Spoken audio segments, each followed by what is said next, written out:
이게 다 부러지는 거야. 그런 상태에서 1살 어린 성덕임이 방문을 열고 이렇게 다가오는데 그 모습을 딱 보는 순간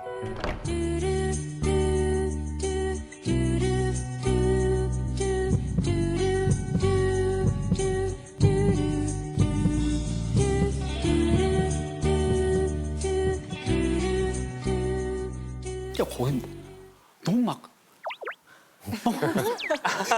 아니 부끄러워서 그래서 사랑에 빠진 거예요.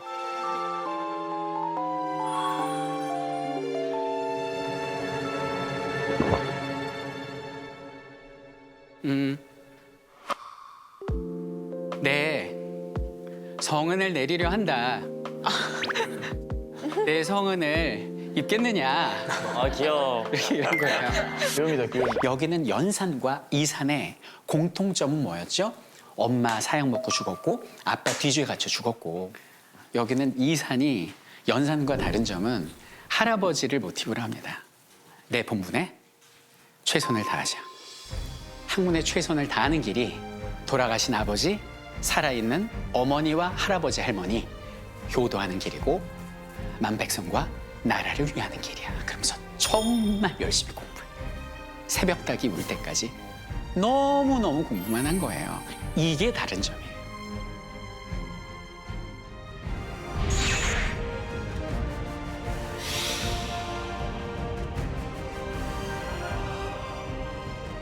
그래서 점점 성장을 하게 됩니다. 근데 이제 11살부터 25세 사이면은 이제 막 오늘의 주제인 막 호르몬 왕성하게 분비되고 사랑도 하고 이래야 되잖아요. 사랑할 겨를이 있냐고요. 아, 이거 부인이 또 있어요.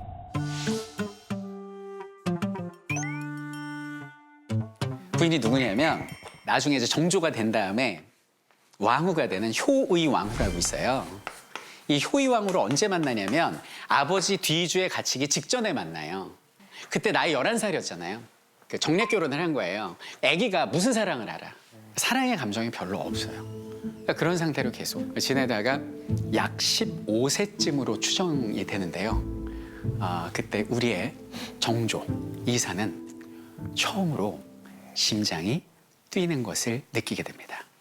그 대상은 누구냐? 이산의 첫사랑이자 끝사랑 성덕입니다.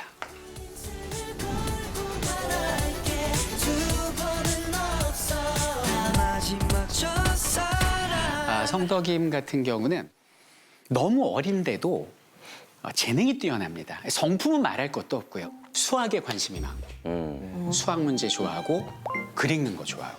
비는 나면서부터 똑똑하고 돌이 되자 이름자를 능히 분별했다. 용모와 태도는 깨끗하고 단정하며 온화하고 부드러웠다. 타고난 품성이 탁월하여 능히 겸허하고 공손한 태도를 유지하고 검소하고 절약함을 실천했으며 무엇이든 명백히 판단하고 확고하게 지켜 조금도 변치 않았다. 바느질에 민첩하고 음식을 잘한 것은 예사로운 일이나 글씨 또한 특출하였고 널리 수리하게 통하여 능히 깨우치곤 했다. 정조의 연애 편지, 러브레터를 보는 마음으로 정조의 애틋한 사랑 지금부터 엿보도록 하겠습니다.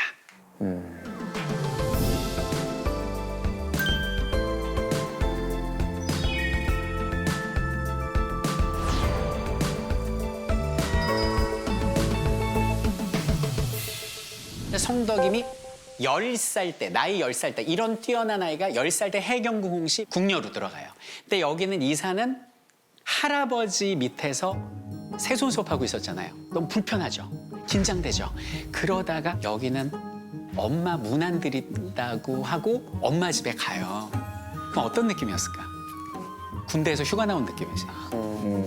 그러니까 이게 다 부러지는 거야. 그런 상태에서 1살 어린 성덕임이 방문을 열고 이렇게 다가오는데 그 모습을 딱 보는 순간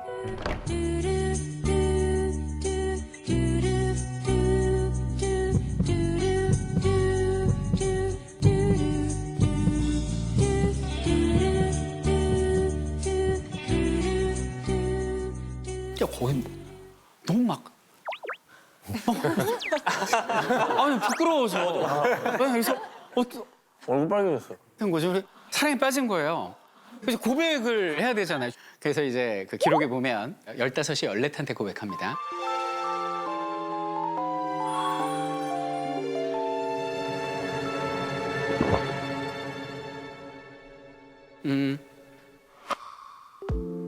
네, 성은을 내리려 한다. 내 성은을 입겠느냐. 아 귀여워. 이렇게 이런 거예요. 귀요미다, 귀요미. 우리의 성덕임은 어떻게 답했을지.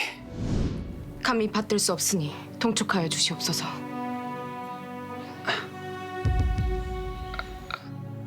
받지 못할 이유가 무엇이냐? 송구하옵니다. 왜 이준호님을 찾을까? 그러니까 효의왕후가 훗날 효의왕후가 아이가 없잖아요. 그러니까 내가 아이를 낳을 수 없다는 거예요. 그 개연성이 너무 명확한 게 우리 연산군 할 때 봤죠. 어? 여기는 영조도 봤죠. 막 사약 먹고 막 죽고 아버지가 아들 죽이고 이게 권력이에요. 그게 너무 부담스러웠던 거예요. 근데 연산군 같았으면 어떻게 했을까요? 정은 안 받아? 그냥 뭐 납치죠. 근데 이산이 어떻게 해요? 그리하라. 받아. 아 존중하잖아요. 아 나 미칠 것 같아. 은혜의 뜻을 존중한다. 아 둘 다 너무 좋아. 그래서 세손이 일차임을 당하십니다. 일차임. 일차임. 안착가요. 1900 일차임. 그래서 이제 책을 펴고 붓을 들면 개여 한 아, 소름 돋아. 가슴 아픈 사연을 그녀가 또 떠올라요. 공부가 되냐고. 근데 우리의 이사는 이럴 때가 아니야. 나는 내 본분에 최선을 다해야 해. 그게 나와 모든 일을 위한 길이야. 그러면서 정말 학문에 매진을 해요. 이렇게 세월이 흘러요. 그러다가 여기는 세손한테 딱 대리청정을 시키거든요. 그리고 영조가 승하하세요. 그래서 25세에 조선 제22대 왕으로 등극하시니 그가 바로 오늘의 주인공 정조다. 그래갖고 자신의 본분에 최선을 다하는데 이분 대박입니다. 이분이 왕권을 강화하는 방식이 너무너무 세련되고 멋져요. 규장각이라고 창덕궁에 가면 지금도 있거든요. 이거 원래 그 왕실의 보물 보관하는 곳인데 여기를 그 특강 교실로 만들어 놓고 이제 막 과거 시험 보고 중앙으로 올라온 그 천재들 있죠. 젊은 친구들. 그런 친구들을 불러다가 니들은 공부만 해. 알았지? 그래서 니들은 지금부터 초계문신이야. 그리고 거기서 강의를 해요. 그럼 이렇게 똑똑한 사람들을 자기 제자로 만든 다음에 어떻게 할까? 요직에 꽂는 거지. 이런 방식으로 문을 장악해서 왕권을 강화해요. 뭐 칼 뽑고 죽이고 야한다니까.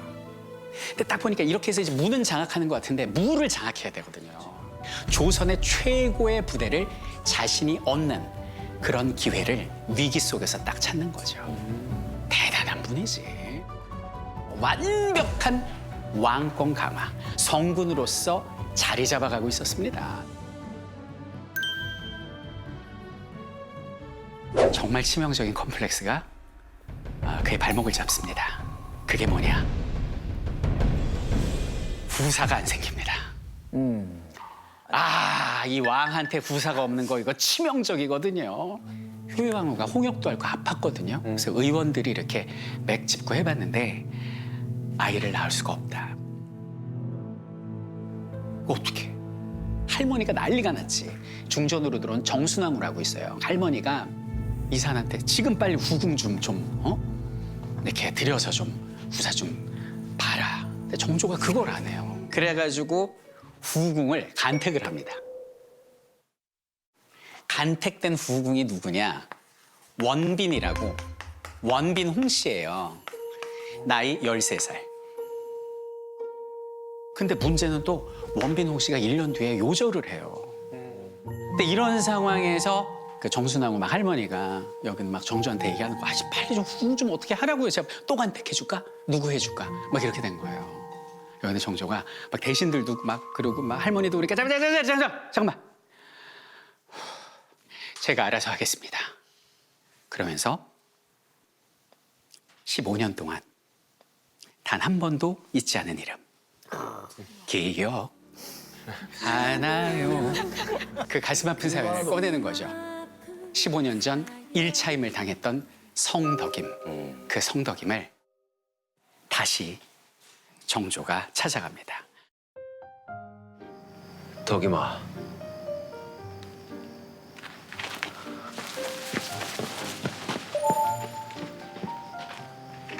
그때 정조의 나이가 29입니다. 그리고 성덕임 나이가 이제 28이죠.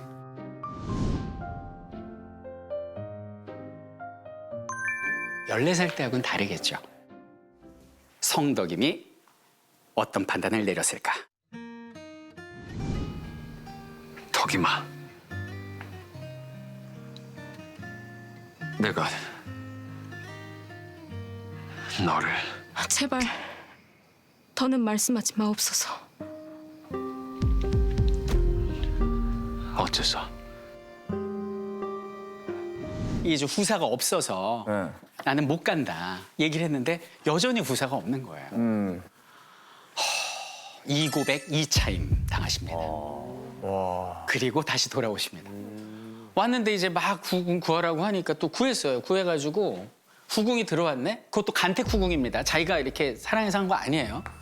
화빈을 드렸어요. 화빈을 드렸는데 와 경사가 났습니다. 화빈이 임신을 했습니다. 아우 경사 났네요. 정조는 너무 기뻤어요. 임신을 했으니까 후사가 생긴 거잖아요. 이제는 성덕임을 다시 찾아갈 수 있게 됐습니다. 아, 그러네. 후사가 생겼으니까. 생겼으니까. 네. 그래서 삼고초려 세 번째 찾아갑니다. 내가 너를 연모한다. 내가 정말 이 손을 놓아야 하는지 말해다오. 덕임아.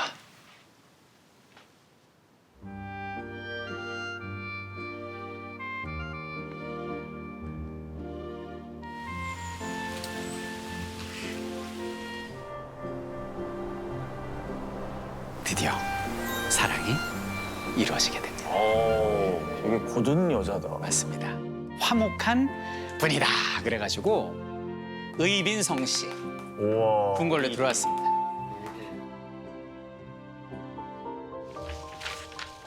너에게 내릴 비노를 정했다. 마땅할 의. 의자에는 좋아한다는 뜻도 있지 않습니까? 알면서 뭘 묻지? 정조는 너무 행복했고 그의 화양 연화가 시작이 되게 됩니다. 왜 웃으십니까? 좋아서. 아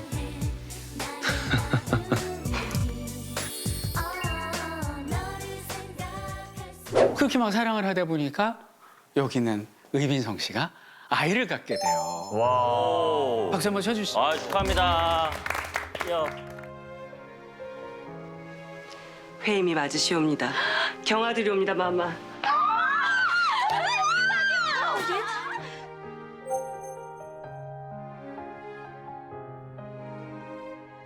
그런데 네.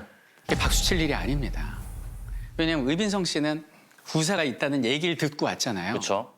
문제는 여기는 화빈이 상상 임신이었어요. 상상 임신이었어요. 아니 어떻게 그렇게 돼?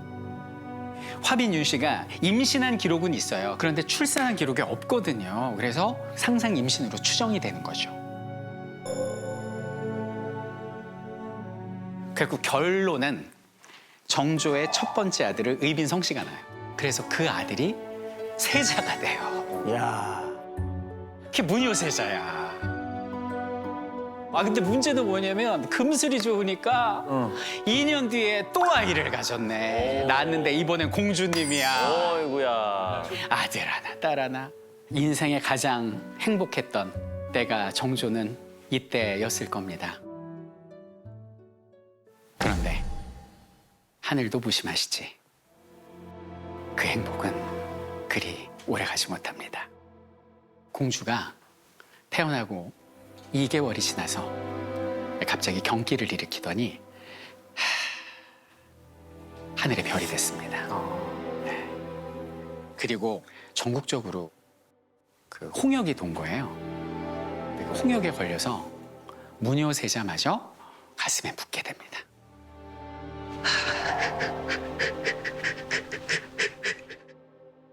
그리고 의민성 씨는 무녀세자가 홍역 걸려 죽는 때까지 단 한 번도 의민성 씨가 자기 아들을 만나질 않아요. 왜요? 셋째를 임신하고 있었어요. 이 셋째한테 문제가 될까 봐 아픈 아들의 병간호도 못하고 임종도 제대로 못 보고 가슴에 묻어야 된다. 그런데 중요한 건 머리와 몸은 다르잖아요. 쓰러지십니다. 탕약이나 침술로 나을 수 없는 병에 걸린 거죠. 그리고 뱃속의 아이를 안은 채 그녀는 하늘에 별이 되게 됩니다.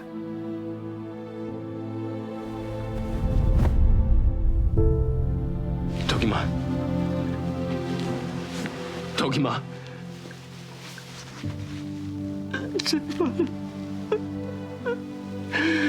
제발 가지 마라. 나를 두고 가지 마라.